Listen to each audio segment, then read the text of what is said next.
Tell. ఇందాక Satish master చెప్పారు, నాకు తెలుసు నాని బ్రో మీకు ఇష్టం ఉండదు చెప్పడం అని, but I want to share it with the world. నాకు ఒక ఫైట్ చేస్తున్నప్పుడు ఒకరోజు మార్నింగ్ వచ్చి జస్ట్ మీరు ట్రైలర్లో చూసారు కదా లాఠీ చార్జ్ చేస్తారు కదా, సో లాఠీ చార్జ్ చేస్తున్నప్పుడు ఒక డ్రోన్ షాట్ తీస్తున్నాము, ఒక చిన్న ఫైర్ ఉంది, ఫైర్ ఆర్పాలి. నాని సార్ వెళ్ళారు, ఫైర్ ఆర్పారు, ఒక ఇంత పీస్ ఆఫ్ సొల్యూషన్ ఫైర్తో వచ్చి ఆయన జుట్టు మీద పడిపోయింది. ఒక సెకండ్ నేను మానిటర్లో చూస్తున్నా, సంథింగ్ హ్యాపెన్, నాకు అర్థం కావట్లేదు, ఏదో అయ్యింది, ఏదో తగలబడుతుంది, అందరి మీదకి వెళ్ళారు. ఏంటని చూస్తే నాని సార్ హెయిర్ కాలిపోయింది ఇటు సైడ్లో, హెయిర్ అంటుకుపోయింది ఇక్కడ.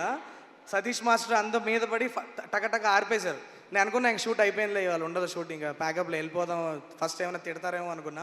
ఇమీడియట్గా వచ్చారు, వచ్చి అలా నించోని చూసి ఏంటి డ్యామేజ్ ఏమైనా అయిందా చూడండి అన్నారు. ఒక 2 minutesలో వెళ్ళి క్యారవాన్కి వెళ్ళిపోయి గబగబా సర్దేసుకొని ready let's go for short.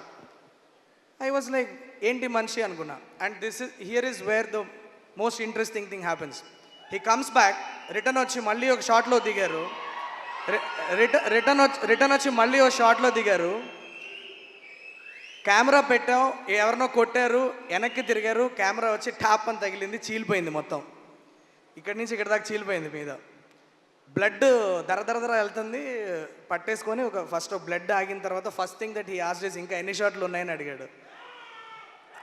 పర్లేలే bro it's okay అంటే, లేదు ఎన్ని షాట్లు ఉన్నాయి అంటే, ఈ సైడ్ ఇంకా ఉన్నాయి బ్రో, ఒక 4-5 షాట్స్ ఉన్నాయంటే, బ్లడ్ క్లాట్ అయ్యే వరకు ఆగి ఆ షార్ట్స్ ఫినిష్ చేసి నెక్స్ట్ డే షూట్ ఉంది. మేము కాశ్మీర్లో -12 degreesలో షూటింగ్ చేస్తున్నాం. అదే రోజు నైట్ ఫ్లైట్ ఎక్కి ఢిల్లీకి వెళ్ళి దాన్ని ట్రీట్మెంట్ చేసుకొని నెక్స్ట్ డే మార్నింగ్ 5 o'clock మళ్ళీ శ్రీనగర్లో దిగి 3 hours ట్రావెల్ చేసి పహల్గామ్లో 9ంటికి నాతో షాట్లో ఉన్నాడు మనిషి. That mad passion is very infectious. దీని తర్వాత